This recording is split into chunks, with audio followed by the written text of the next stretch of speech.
بسم اللہ الرحمن الرحیم۔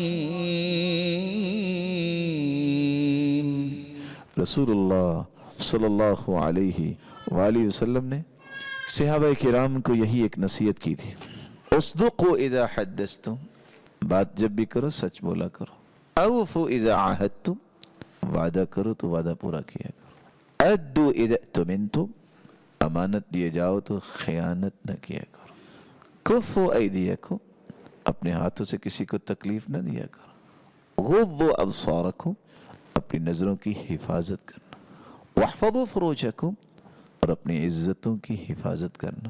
اور ان 6 چیزوں کے بعد کتنا بڑا انعام ہے، تدخلون جنت ربکم، تم اپنے رب کی جنت میں داخل ہو جاؤ گے۔ امام ابن القیم رحمۃ اللہ علیہ فرماتے ہیں، دلائل اس بات پہ مجبور کرتے ہیں کہ میں یہ کہوں، غض البصر تورث القوة والشجاعة والفراسة وانشراح الصدر۔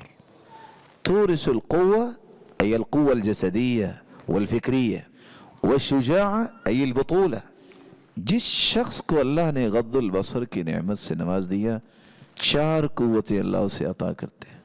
اس کی افکار کی قوت عجیب قوت ہوگی، اس کی بہادری شجاعت غیر معمولی ہوگی، اس کے اندر فراست اللہ تعالیٰ رکھ دیتے ہیں، اور ساتھ ہی انشراح صدر، دین کے کسی بھی معاملے میں شرح صدر، اس قدر اس کے افکار اور عقیدے اور منہج میں کلیرٹی ہوتی ہے کہ کوئی شبہ اس پہ غلبہ نہیں پاتا۔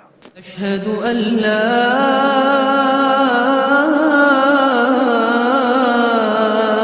الہ الا